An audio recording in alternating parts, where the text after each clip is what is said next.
Okay, good morning, good afternoon, good evening, wherever you are in the world. This afternoon here in the UK. And today we've got a special guest who is going to be, well, he's a best-selling author, he's a registered psychotherapist, and he's an expert in the mind. And before I introduce David Fairweather formally, what I'd like to say is I first met David in a masterclass in Arizona. It was an Erickson masterclass in Arizona under the facilitation of Jeff Zeig at the Erickson Foundation. And I believe it was the first masterclass at the actual house itself. If I stand corrected on that, but I'm pretty sure it was. And it was a great, phenomenal group. It really, really was a lot of experience in the group, as you would imagine.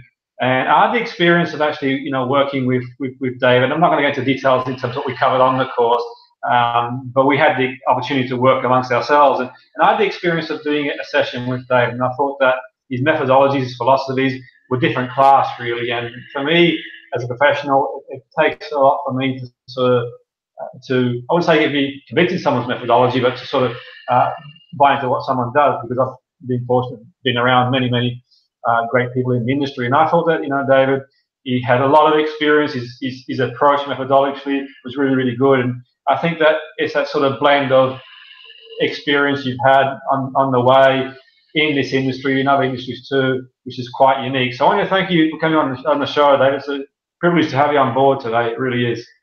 Thank you. Good morning, Jim. Yeah, no, definitely. And so we're going to look at how to develop a winning mindset. And I've read some of the book. It arrived a couple of weeks ago. I've been reading as much as one can do, and it's one of those sort of books where once you start reading it, you want to keep going and not put it down, and some really, really interesting things. And what I want to do is sort of, I think you're the best person to sort of explain things in the book, but we'll sort of run through some things as it correlates nicely to developing that winning mindset. I think this day and age, there's so much information out there. There's so much information out there on Google and on all these sort of things. And I think on top of that too, in my experience, David, sometimes, and I've been to like a number of courses and motivational seminars. I've studied for a long time. The thing that strikes me sometimes in some of these sort of seminars, you get some of these motivational speakers, whilst there's some value there, they speak a few half-truths, but then you're away, and where do you go from there?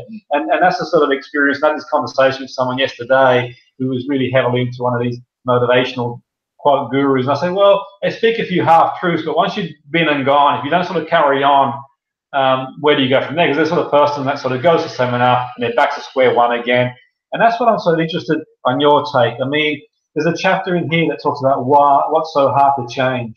Do you think people, I mean, obviously you believe people can change, you wouldn't be what you do.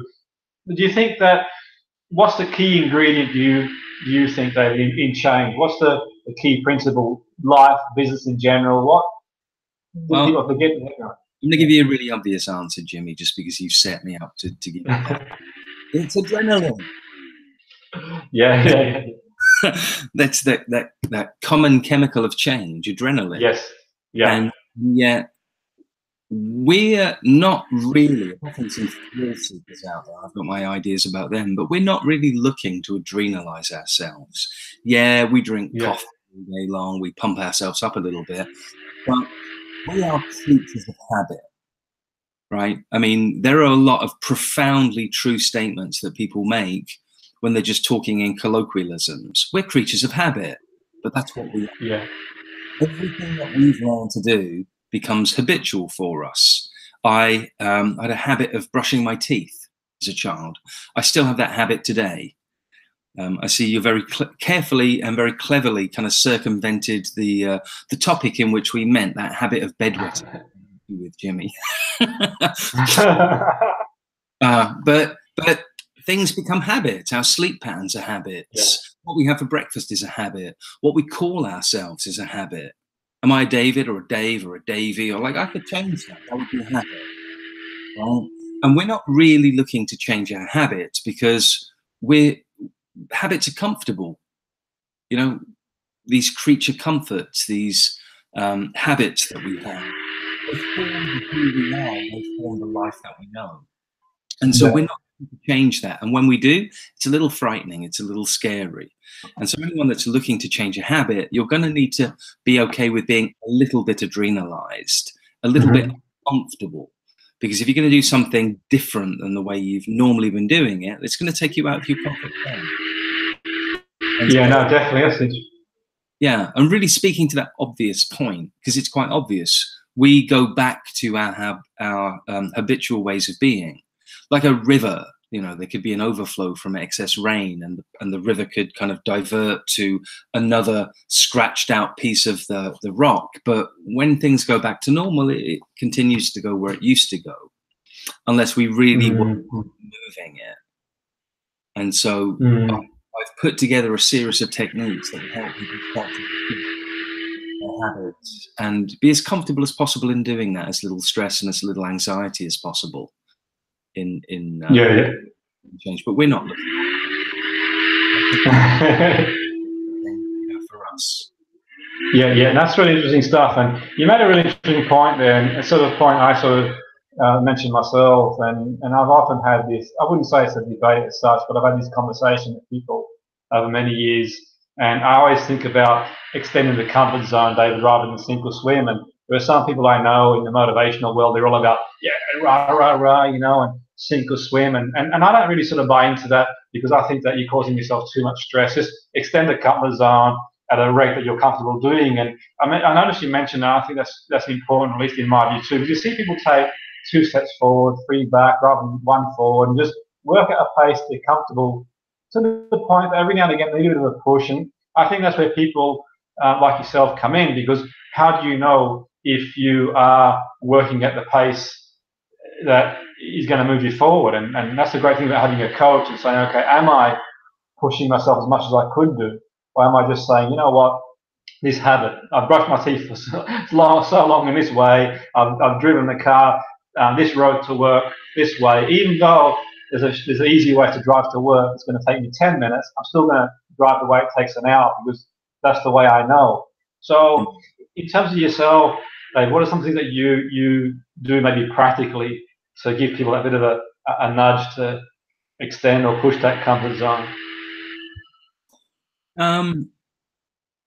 I think it's a comfortable way of kind of gauging where the minimum movement could be that would make the maximum return on investment. I don't claim to know that about everyone, but I claim to be able to find that in the people that I work with. I had a wonderful opportunity on Thursday this past week. I was presenting to a bank in Toronto, actually three or four different banks, same bank, different branches of the same bank. And I was presenting on the use of hypnosis in business, not hypnotizing your client to buy from you, but really hypnotizing yourself to provide the best client experience that you could possibly provide to someone.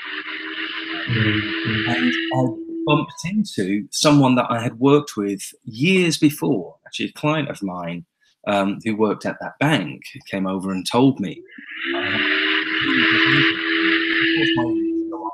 I'm really curious, what did I do for you? Like, what was the change? And was that he'd been trying to lose, well, I don't know if it was losing weight, he was trying to get fitter, trying to be healthier, but trying to work out in a gym. And he got really an hour or two of excessive working out, and then he'd kind of break himself a little bit and break the habit. I just pointed out to him that the smallest change that he could make. And so we worked on sustainable change. And he basically told me that he cannot do as much as he could. Was sustainable. To just bring him out into his working hours rather than work tired, exhausted. I'm not sure if you're getting this. I'm hearing that's going to be coming across my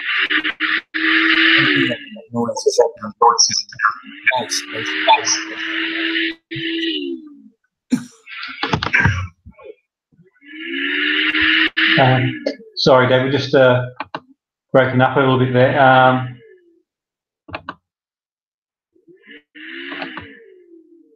That's getting a little quieter, whatever that is. Yeah, gotcha. Yeah, no, that's interesting stuff. And interesting you say that, because you mentioned there about not hypnotic writing and working with the self, and that's quite fascinating, really, because over the years, a lot of people have spoken to me about the hypnotic writing side of things and everything else that goes with it.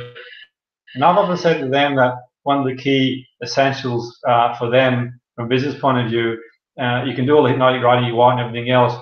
There's got to be some buy into their product too. I mean, people will see right through people, I think, eventually, if they don't buy into what they're selling to a point. But there's the other side of it too, where some people have a great product, they just don't pitch it in the right way, and that's a shame too, because they could have the best product in the world, but the problem is just the way it's presented. So you do the work yourself, and do you also help certain businesses too in terms of their content writing, the way they sort of present their product, David, or do you just mainly focus on the self in business, or what sort Well, of?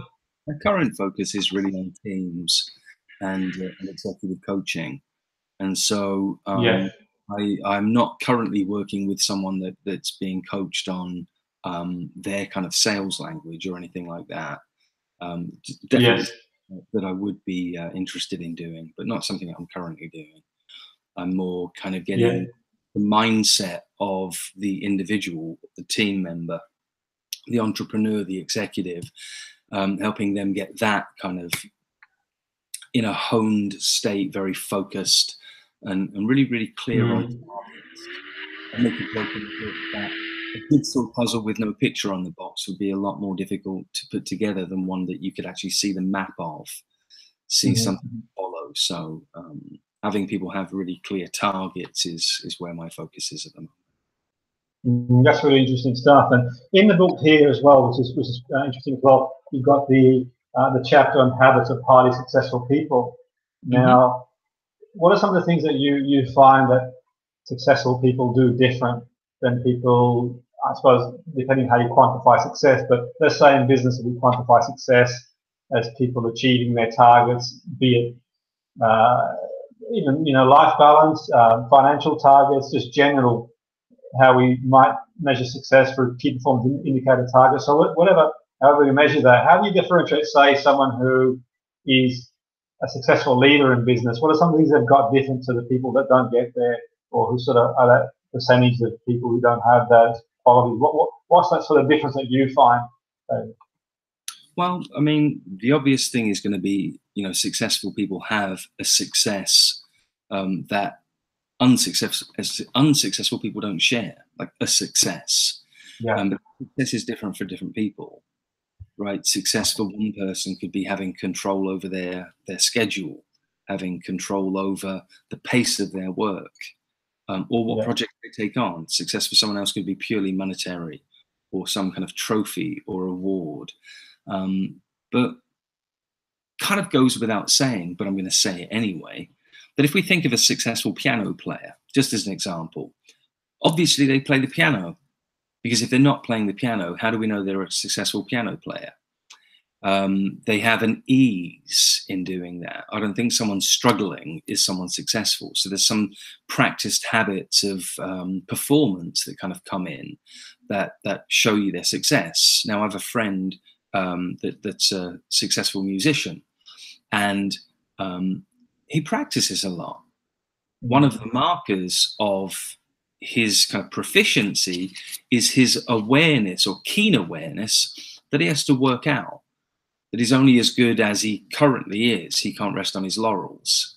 And so engaging in some method of practicing or honing skills is something that successful people have. They don't take their success for granted.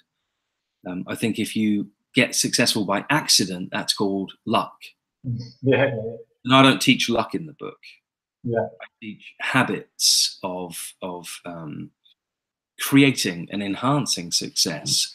And I think the short answer is that successful people have a habit of doing the things that take them to the successes that they enjoy. They do mm, something routinely. They're not writing a goal for the year and putting it in a drawer. They're living yeah, that goal. They're engaging with that goal repeatedly. They're thinking about it. They're mm, either writing down the things that they're going to do on a daily basis every single day that lead them to that success, or they're plotting out improvement so they can see and calibrate where they're getting to. They're not using luck. They've got their sleeves rolled up. They've got skin in the game. They are moving towards somewhere very purposefully. But of course, there are people that are successful by lucky or successful by family. Yeah, but again, of course, yeah. I'm not writing, be born into a wealthy family with lots of opportunities. Yeah. It's not something that we can do, but we can engage in habits and Yeah. follow habits of successful people. That's interesting stuff, and I'm not sure if I sort of spoke to you previously about this before, but one of the first jobs I did in business was about, say, 15 years ago, and I was brought in, and I didn't know a great deal about business, David, and I asked them what they want to improve, and they just came and got this like a list of targets they had, just dropped it on my desk, and it said to me, the manager of the company says, if you can improve those, then you're a miracle worker type thing. And I'm like, okay. And I read them, and it had everywhere on the top corner, it had like KPI. And I was too embarrassed to say I didn't know what the KPI was. I know what they are now, key performance indicator. At the time, I thought I won't mention it. But I brought them home and I sort of studied them rigorously. I sort of read them. And I thought to myself, okay, these are all external attribution. They're all a lot of the things that in here they can't control. They're external factors. In psychological world, external attribution. So a bit like sport, you can't control the referee, you can't control the weather. You can influence the game and influence the referee, obviously, in terms of the way you play. If you go in there flying tackles, you're going to get a yellow card, but sometimes you're not going to get decisions you want. So I went back next day and I said, well, really, for me, I think we need to focus on what I call the HPI. And it was just a silly label I come up with, and I thought it was like a hidden performance indicator. And I used it like the big five-factor model, and I adapted it using the IPIP and thought, okay, what makes a good member of staff? And I thought enthusiasm, gratitude, focus, some of the things you mentioned there, and thought if we can improve the staff on those areas and focus internally, then the results should look after themselves from a sales point of view. And we worked hard, and I did a lot of things I put together for them to do, tasks. I thought I'll get the best out of what we've got. I've always think getting the right people is key. But we had what we had. That was my breakthrough in business. We went away. We broke these sales records, and And I thought to myself at that point, sort of echo some of the stuff you said there, because you can rely on luck, you can rely on the recruitment and all that sort of stuff, but you can only control what you can. And for me, I think that you mentioned earlier about working within. I think that's the best thing. And I was wondering why. What made me wonder is why weren't more businesses? And even now, when I do some business work, Dave, I know what your take is, and I wonder why. I don't know what it's like over in Canada and the US. I've limited experience these days of working out in the US. I get out there every now and again. But certainly in the UK, Europe, Australia, even, there's a lot less work being done internally. There seems to be a lot more work done externally in terms of their methodological approach, really. And I think for me, it's almost like, for example, they focus more on their own values rather than actually understanding the values of the customers. To the point that the way they behave doesn't meet the values they hang up on the wall, and it's almost a sort of conflict. But what are some of your thoughts on, in your experience, why there isn't more of a focus on developing the staff to their maximum? Well, I think it's very likely that it's subjective, in that when we're working in very results-driven industries and it's bottom line dollars, it's a tangible improvement, that when you're working with someone's subjective sense of satisfaction, that the feedback from that is more anecdotal. It's more the experience of the individual. And I think anyone focused on kind of bottom line improvements exclusively without taking the individual into account is kind of missing something. Because, I mean, if people were cart horses, and thankfully people aren't cart horses, but if they were cart horses and you just worked them and worked them and worked them, and you focused on working harder and working faster, eventually you'd work the cart horses into the grave. Right? Unless you take the time to make sure that they're happy. And this is where the metaphor kind of falls apart as we think of happy horses. Of course, horses can be happy, just like they can be angry or sad. But I think people kind of dismiss the emotions of animals, but human beings are the most intelligent animals on the planet. And, and our emotions are paramount. How we feel. Do we feel aligned with our goals? Do we feel at odds with them? Do we feel that the improvements that we could be making for the company would be something good for us? We don't tend to work to provide us with more and more pain. We want more and more pleasure. You know, the creature comforts. We want to work towards having a comfier chair or a softer bed or a nicer vacation. And these subjective elements really kind of set the mood or the mindset of each of the individuals. Going back to the cart horse metaphor, if you figured out how fast someone could type for 2 minutes, well, now you know how long they type for 2 minutes. We'll just multiply that by 40 hours, and that's how much they could type for a week. No. Because that's a human being. Like, we're not machines. There's emotional moments. There's the washroom breaks. There's needing to eat. There's needing to stretch the fingers. There's moments where we need to just zone, out the window and let our minds get kind of fluffy, meditate, trance, have our, recouping of energy moments. We aren't machines, and therefore we should be looked at as individuals, and the quality of the life or the experience of the quality of life for that individual is paramount. And if that person's quality of life could also correlate to some improvement for the company, that's absolutely wonderful. But they're not separate things where people could be just, that we're not expendable. And if we're treated as expendable, then I don't think that we're happy. I don't think that we see the return on investment for our efforts, and return on investment pretty much turns into satisfaction, and life satisfaction turns into long life. If you're dissatisfied and unhappy and you are just being pushed into unpleasant circumstances endlessly, then that's not a recipe for a long life. That's a recipe for a very eventful life, a very adrenalized life, and we'll burn out if we don't respect the unique individuals. I'm not sure if I answered your question. I certainly no. It's a really interesting point. It echoes my sentiments exactly, and that was some of the points I made at that organisation at the time. There was so much pressure, and because I had a good professional relationship with the manager.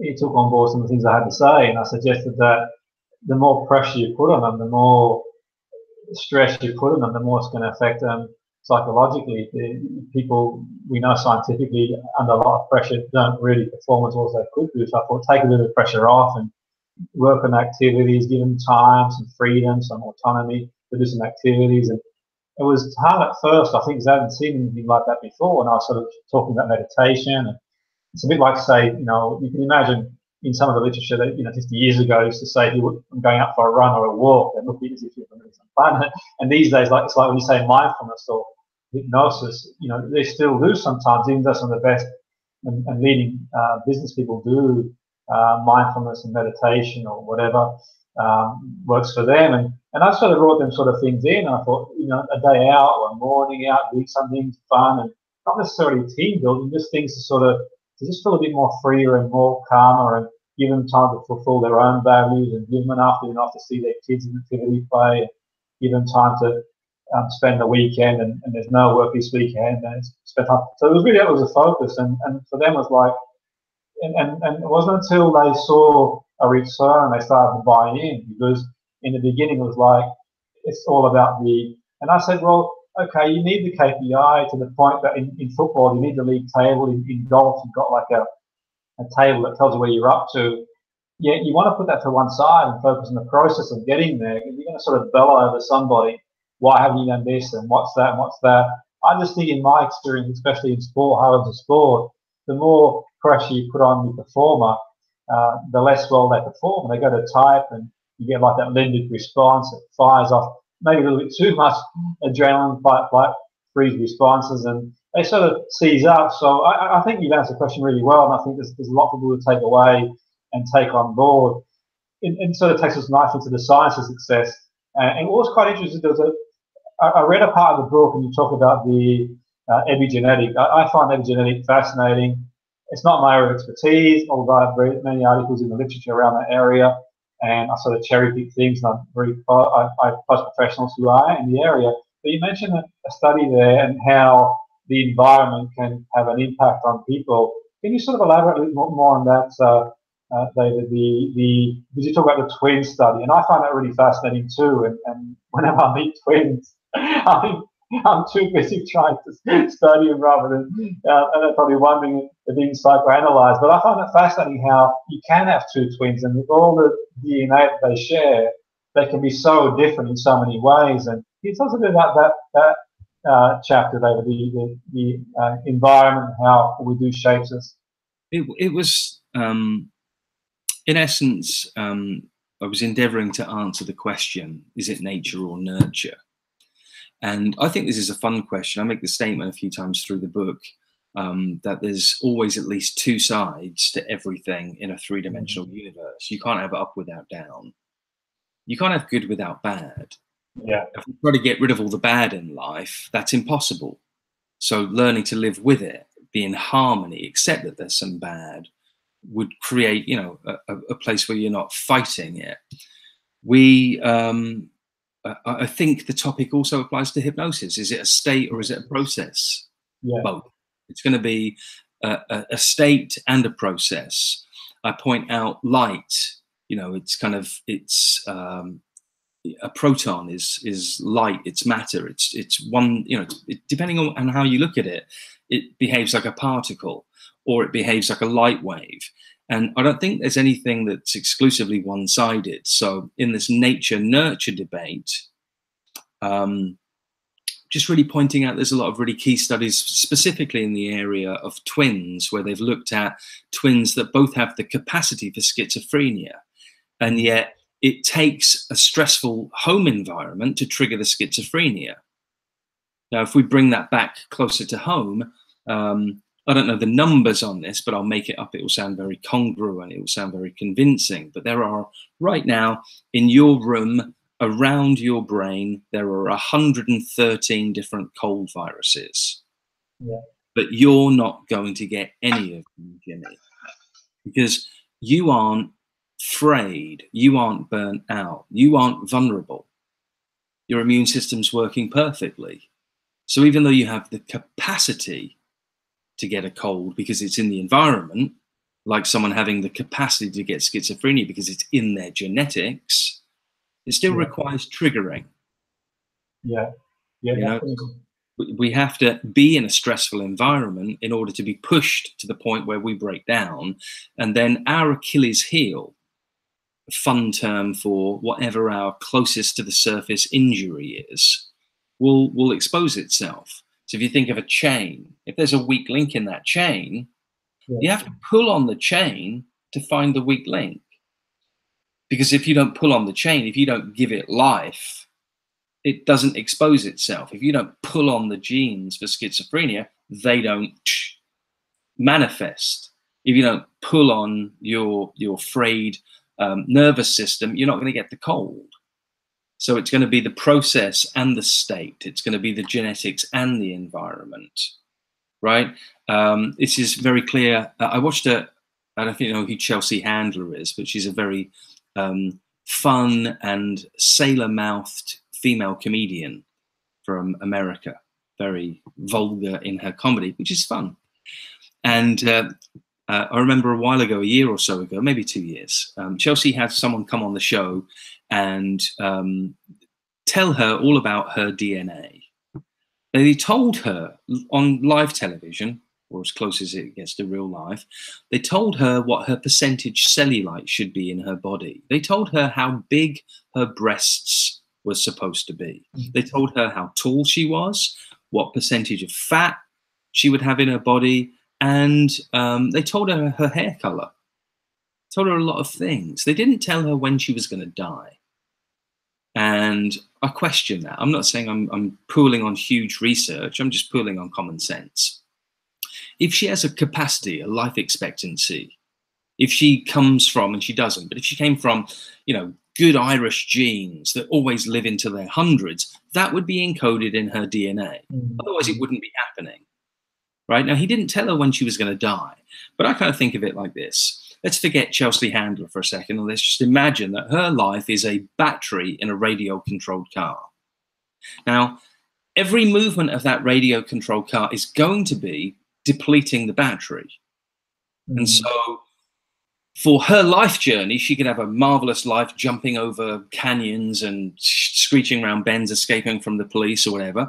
Or she could have a life of just bumping up against a wall. And eventually the battery would die.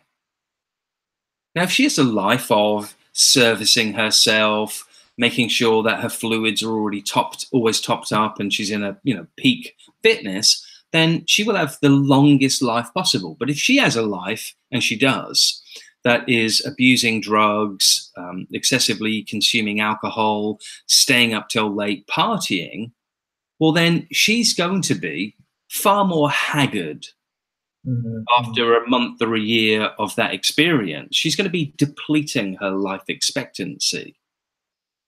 And so if you have the ability to grow to 7 foot tall, Jimmy, but you are impoverished and malnourished and you don't get to see the sun, then you aren't going to live up to your capacity. You know, the tree has the ability to grow to, I don't know, 50 feet tall. But if you plant it in the shade, it doesn't. Of course, yeah, no, definitely. That's interesting stuff. Really interesting stuff. And that's why I find it fascinating, because we look at the in the exercise world and fitness world, they're tailoring programs for people based on their DNA. I don't know about the accuracy and reliability of them, to be fair, so I'm not going to endorse any of them because I don't know enough about them from what I've seen so far. But what you say, I think, is quite fascinating, and certainly some of the research and reading I've done in epigenetic. Do you think there'll be a time, David, where our health is influenced by our genes, our DNA? Do you think there's going to be a time when we actually get a detailed report where we know more about our genes and what we're more susceptible to and what we can do? For example, there might be certain conditions that lack of vitamin D makes us more susceptible. There might be certain conditions that exposed to the sun makes us more susceptible. You know, to cancer. There might be certain conditions that we're more prone to. Any number of medical issues, or even mind and mental health issues. Do you think there will be a day where we do get this sort of, you know, report where we have a deep understanding of how we can organise ourselves in the environment, you know, nutrition, through whatever, can minimise those correlating factors? Do you see a day that we will have that, or well, that seems rather utopian. I'd love to imagine that would happen. Yeah. But then you'd be looking at a world that is focused on proactive health. Now, I know that to some degree we are. We go out and we buy the right groceries and stuff. Yeah. But we're kind of in a in this wave of being unhealthy, well, healthy, unhealthy, healthy, unhealthy. We're kind of looking at the pains of being unhealthy, and we're doing things to become healthy. We're avoiding the displeasure or the pain of ill health, and we tend to be kind of more reactionary than proactive. Yeah. Like I'm saying, it seems we're being quite proactive, but I think we're being reactive to the kind of news reports of how our food impacts us. We're avoiding a lot of pain, Yes. right, rather than seeking greater health. Right, we seek good health, but we really avoid the pain, the displeasure of disharmony and dis-ease. We race away from that a lot more. Yeah, interesting question. Hard to see when that would happen, as you know, we're always told there's a lot more money to be made in illness than in health. No, for sure. That's a really interesting point that you make there. I think for sure. I know it's probably another story for another day, without getting sort of too political or contentious. And this is my opinion. I think that, you know, from my reading of the literature and some dissertations I've done in the past in my area, I think there's a bit of a correlation with the institutionalization in the 50s, in particularly the Western developed world, how, you know, we used to have obviously institutions, you know, rightly or wrongly, and the way they run. I wasn't around them, but from the literature we understand that they weren't always running the best way.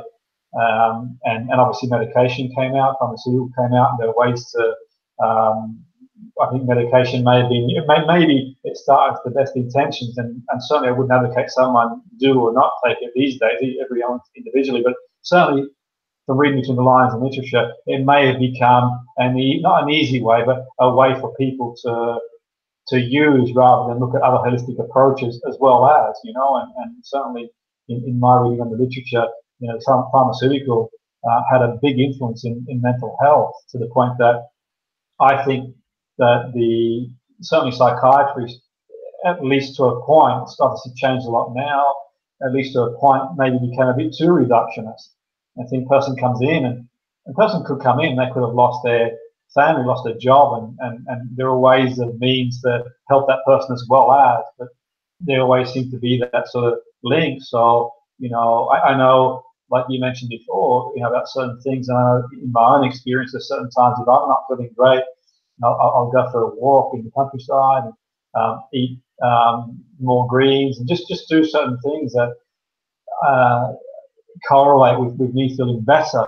But the information is not really out there for people. They have to really actively source it, I think, at least in my opinion. I'm not a medical person, I'm not medically qualified to make those comments, but I certainly think in terms of the mental health, we've still got this big influence, and I think that, you know, true holism is about turning out of every stone and looking at the individual. Maybe one day we will get to that sort of, I wouldn't necessarily say utopia, but certainly a more pragmatic approach to tailoring therapy, tailoring for the individual, rather than, you know, take this one thing for, and that sort of goes for both sides, David. I think that goes for me, in my opinion, I think that goes for the psychiatrist, but also goes for the so-called shamanic healer or the chakra healer. Because I had a conversation with someone who was into chakras, and I said, there is some credibility from what you're telling me, what you say, but equally, I think you're being equally as reductionist as the psychiatrist, because he kept saying psychiatrist reductionist. So you're probably being more reductionist, because it's not just about the chakra, in my view. The person could have lost their parents, they could have lost their job, something could have happened to affect the way they feel and think, and I think it probably looking a bit more minimalistic thinking. I'll just balance one chakra out and go from there. So the holistic approach for me is looking at every stone, and nutrition, and maybe one day got the resources to look at it. You know, but the equipment's coming in. I think that, you know, MRI and SPECT and all these things are coming in that are giving us better indication, but they're not obviously rolled out across a broad area. But I think in time it'll happen. Do you think yourself we're going to embrace more of technology in the future in mental health and well-being, or how far off do you think we are? It's my turn to say that you raise an interesting point now. I mean, I'm a human being. I'm fascinated by human beings. And I think that we can see ourselves as these incredibly complex beings. I mean, think about it. The human brain, the most intelligent, the most amazing organism on the planet. It's this thing, the fastest computer, it's organic. It's incredible. And yet, we're really quite simple. But when you think of things in dualistic terms, things are either hot or cold, far or near. You like or dislike them. They bring you pleasure or pain. We either feel good or we feel bad. And despite the complexity of all of our emotions, we've only really got two. Good and bad. Right? Good and bad. And so words are a very clever way of taking someone that feels bad and moving them to a place where they feel good. But they're a vehicle. You know, is it a man-made vehicle? Is it a push bike? Is it gliding? It's a vehicle. It's moving someone. It's transitioning someone from one feeling to another. Now, I was at a networking event a couple of weeks ago now. I'm talking to someone. I put myself on the spot where people could come up to me and they could get coached out of a problem. And I'm just going to spend like 2 or 3 minutes with people. And they're just standing around my table, looking at my fantastic book, Winning Mindset. And this one particular person was discussing with me this really complex problem. And it was a problem that there wasn't much that I could do to help them. And their problem was they were an accountant, and sometimes their clientele see the accountant as the cause of their pain, their problem. Whereas the accountant knows that the people cause their own problem. They are just the bearer of bad news, not the cause of pain, but the bearer of bad news. And as I'm working with this person, trying to use clever language to get them to shift out of this state, we got to this point of there's nothing they can do to change the way they feel, which isn't true. Because I just asked them, so this feeling that you have, like what kind of a feeling is it? Is it a big feeling or is it a little feeling?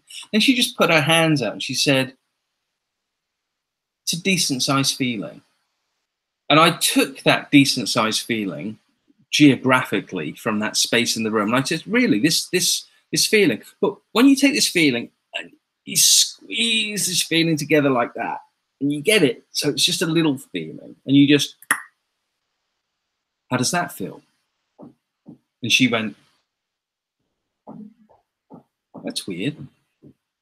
Oh, wow, I wish I could do that every day. I feel great. Now, let's defy logic, because the words would have been a way of helping her make a shift inside. But me suggesting that she just reduce her feelings down and get rid of them non-verbally took her from a state of feeling bad to a state of feeling good.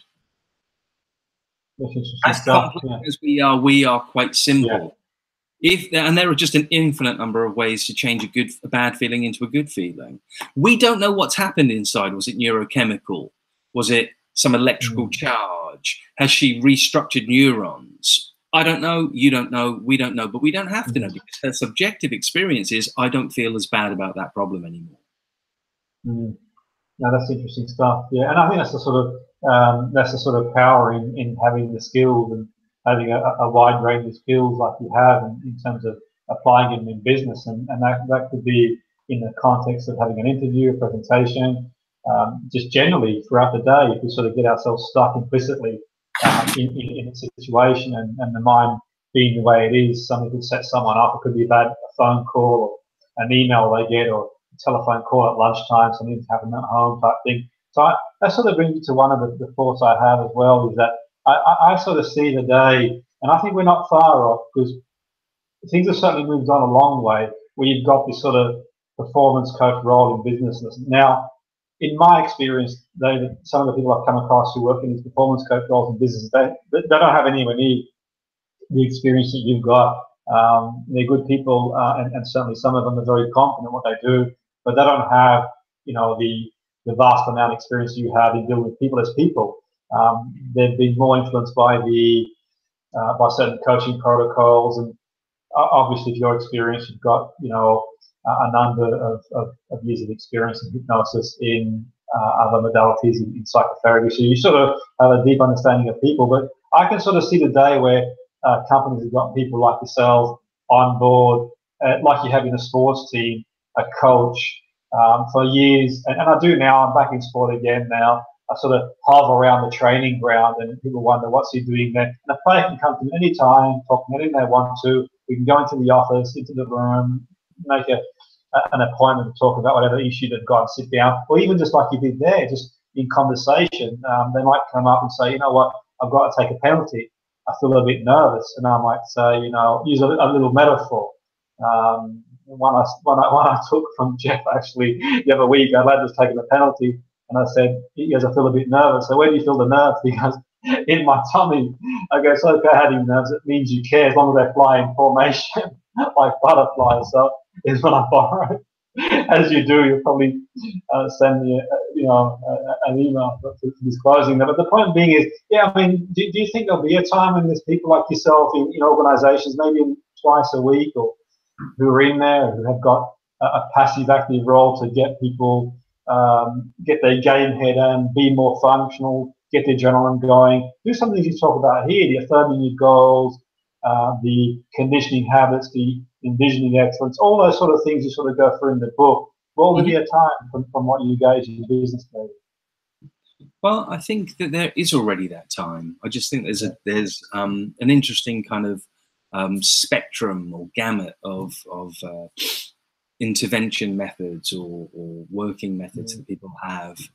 I mean, I think there's a certain way when we look at the therapy world, there's a certain expectation that people have of therapy. Thanks to TV, we're not really expecting to come into a therapy room and say, look, I've got this really big problem, I feel terrible. And have someone say, well, how big is this terrible? And if you can imagine squeezing this terrible down so it's a concentrated pinprick of terrible and you just flick it away so it's gone and it's gone. And how do you feel when that's gone?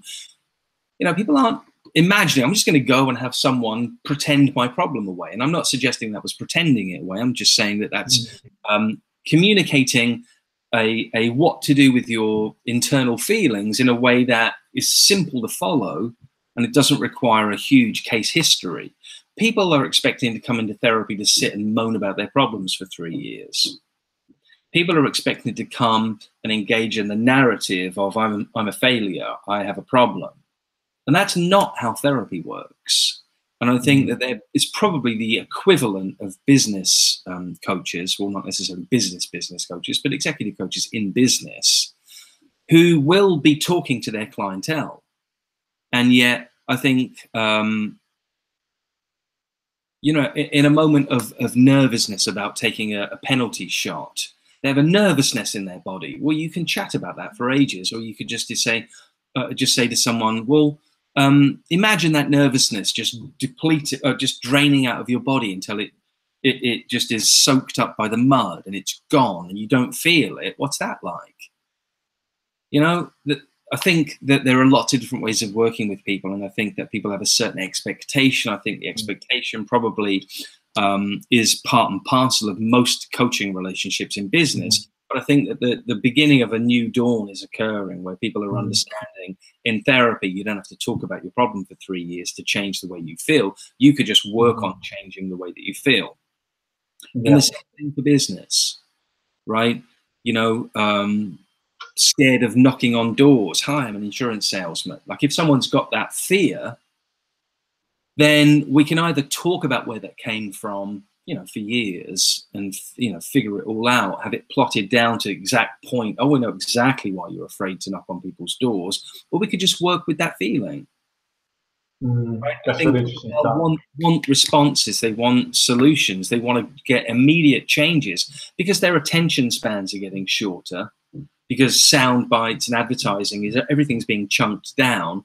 I think that demands now their problems being chunked down and chunked away, rather than, you know, we're chunking down our attention. I don't think we're going to engage in 6 years of therapy or 3 years of a coaching relationship. We want immediate changes this month or this quarter or this this half year, right? So I think that people are becoming more and more demanding of effective, immediate change.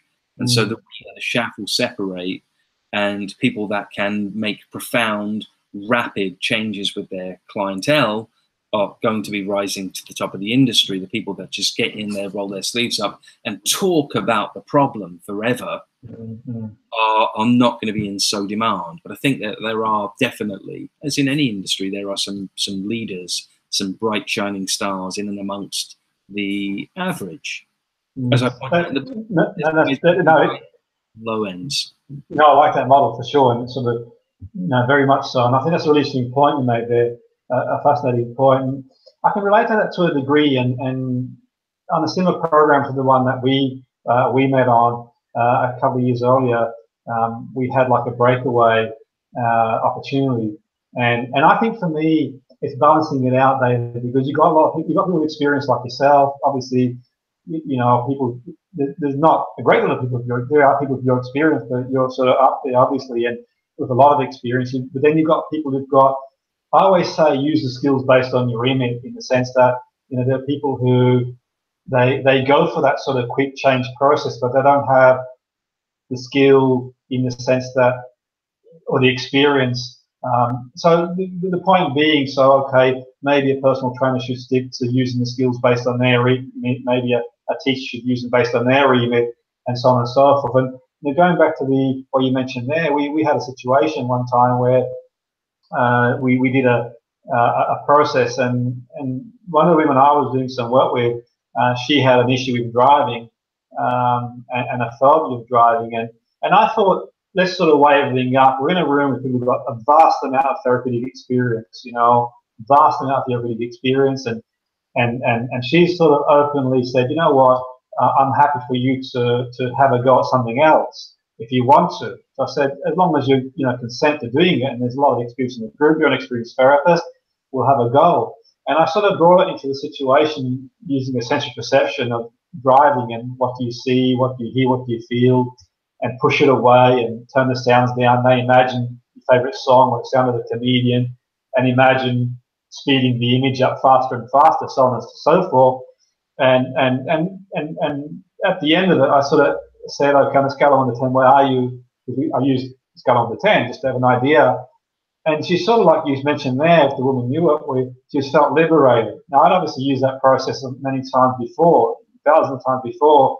And she said, for the first time, I've driven and felt comfortable driving. And that night, we went for a meal, and there was a guy, I won't mention names, but he was in the field of psych, and he's saying, I don't think you should do that. I don't think you should do that. I said, why do you think I should do it? She was happy for me to do the process, and there were people experienced like yourself in there.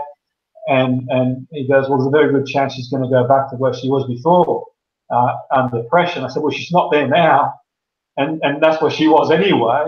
So what do you suggest? And he sort of kept going on, and what I did, I got that sort of old story about the 2 monks, where 1 month that they get to the stream, and the elder monk carries the girl across the stream, and they have this vow of chastity, they shouldn't be carrying the girl across the stream, and the younger monk sort of moaning all the way through until the next village, and the elder monk says to the younger monk, the younger monk saying, how could you have done that? Why did you give her a piggyback across the stream? You got this chastity, you're not supposed to do it. And he goes, I left her where she was, and you're carrying her. And it's a bit like that, really. It was sort of, but I think he was so entrenched in his own philosophy, like he says about this sort of 3 year and 5 year and whatever else. And I thought, you know what? If something's not damn working, then change the radio station, man. And she'd done all that. She had experience, and I don't know how she is now, but certainly for the time I saw her afterwards, she sort of thought mysteriously. And I think for me, using one of the ways we process information very heavily, our senses, is probably underused, David. I think that, in the book you talk about envisioning excellence.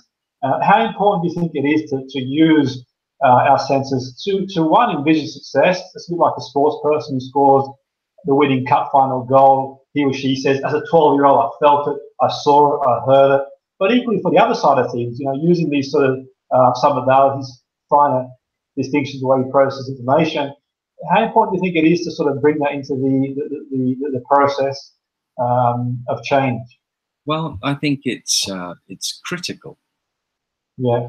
I make the joke in the book that we experience the world through our 5 senses. So if you didn't experience the world through your 5 senses, you would have no reason to believe that you were alive. Yeah. Right? Like if you didn't smell, see, feel, touch, you wouldn't know you're alive. Now, the fact that you experience the world with your 5 senses doesn't mean you're awake. Mm-hmm.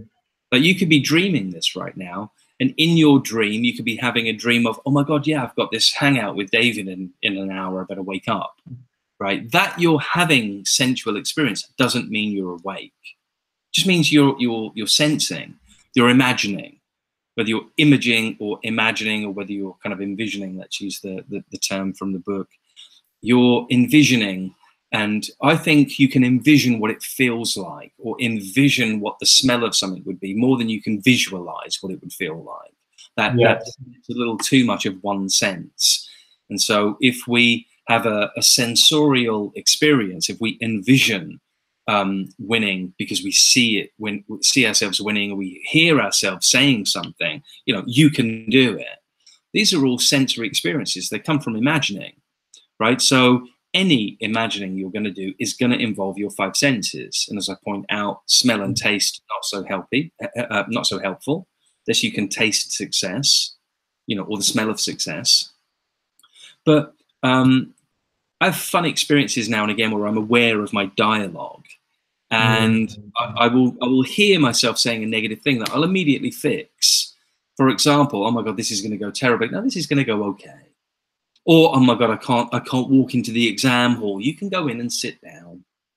Like, if we tell ourselves a negative thing, I think it's incumbent upon us to give ourselves a positive counter suggestion.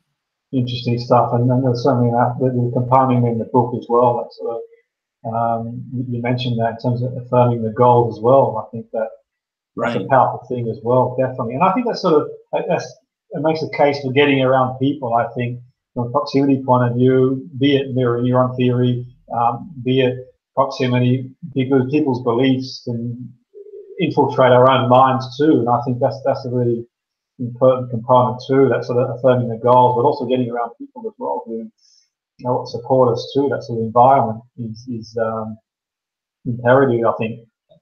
Having already answered the question, it's fun that I have a shorter answer for that last question. My shorter answer is, do you really think that you would ever attempt doing something or anything that you can't even imagine doing? But do you really think you would attempt doing something that you can't even imagine doing? That's question. That's how important it is. Definitely. That's interesting stuff. And it's funny you say, I was at a meeting a few months ago, and they were looking at ways they could manifest change in organisation. I just threw a question out there. I said, okay, how would things look like? What would you see, hear and feel if I had a magic wand and the business was exactly as you want it to be? So it's a question that's been thrown out there before. It's not original, not one of mine, but I thought I'd throw it in there, and it sort of stopped everything in their tracks. Like, well, actually, we didn't think of that.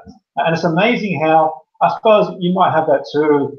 Sometimes I find, I wouldn't say it's amazing, but perhaps when we work in this field, I think sometimes, or certainly I do, I take it as sort of common sense that some of the things we do that people would do in other domains. But I suppose you only know what you know, and we sort of do this stuff all the time, and in certain organisations it might be a revelation, and I suppose when you're sort of working in this field, it's not as much as a revelation, but certainly you get those moments where it's an epiphany in organisations where some of the stuff you've mentioned here, it's really powerful stuff. So I'm sort of mindful now of time, and before we sort of break away, I just want to mention again the best-selling book, Winning Mindset. Where can people get this, David, by the way? Where can they...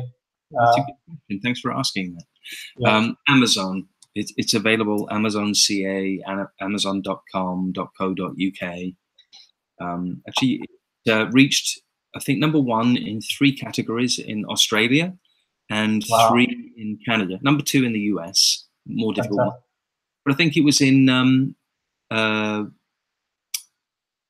business communication, in aspects like that in Amazon. So it's freely available. Well, freely available. It's available for purchase.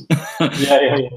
Device, or as this softcover book on Amazon. And I am just in the process of setting up a website, winning-mindset.com, where I'm looking to get some stories from people that have read the book, feedback from people that have had wonderful changes from reading the book, or I'm even interested in the good and the bad of my book. So if you read a bit and you thought it was terrible, then I want you to give me an awful review on my website when that feature is available for people to add text into. I don't want to hold punches or just live in a world of it's fantastic. It's also probably terrible.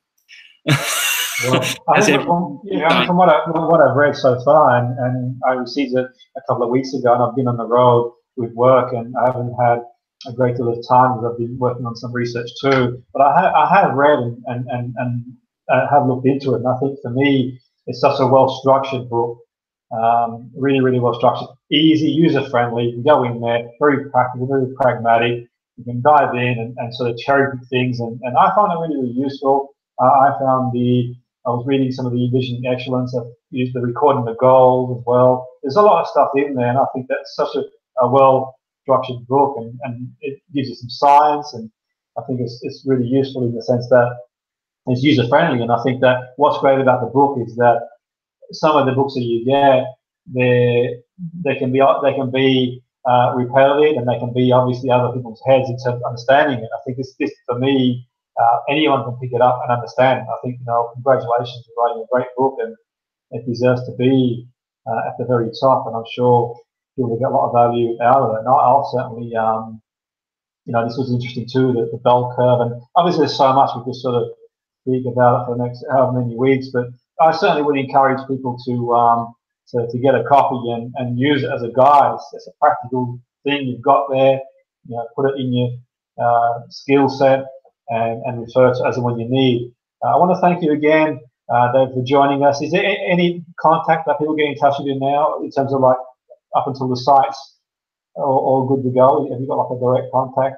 Well, my website, davidfairweather.ca, is still up and running, and it's not going to be dying anytime soon. So the book's website is just starting to be filled up with magical content to share. People can still get in touch with me, David at davidfairweather.ca. I'm still approachable and contactable. And of course, my YouTube channel, David Fairweather. Make friends on Facebook. Let's interact. And if people want to get in touch with me and discuss concepts from the book or anything that's really helped them, I'm not claiming to have invented anything, Jimmy. I'm just the compiler. These are things that are working for people for, hundreds, if not thousands of years. Just my goal was to, and I really thank you for pointing that out, my job was to put them into a structure that's organized. So I feel what I've accomplished is a comprehensive system of personal change, whether that's personal change for your business or hobbies or lifestyle, but how to change your own mind, how to change your own behaviors.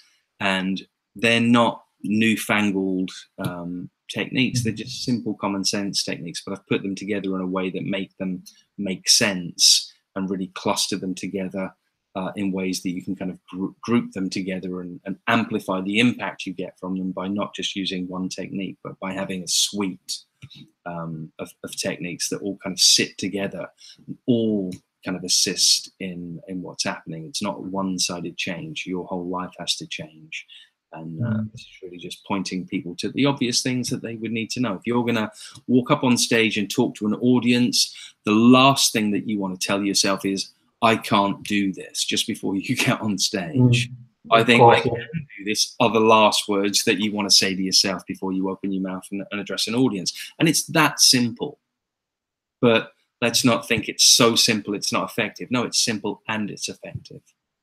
Definitely, I think so. That's a really important point you made there, where sometimes we overlook the simplicity of how we can. It's a small degree navigation can bring us a whole different destination where we sort of look for the big, huge, quick fix. And sometimes people should have called this book the Encyclopedia of the Overlooked.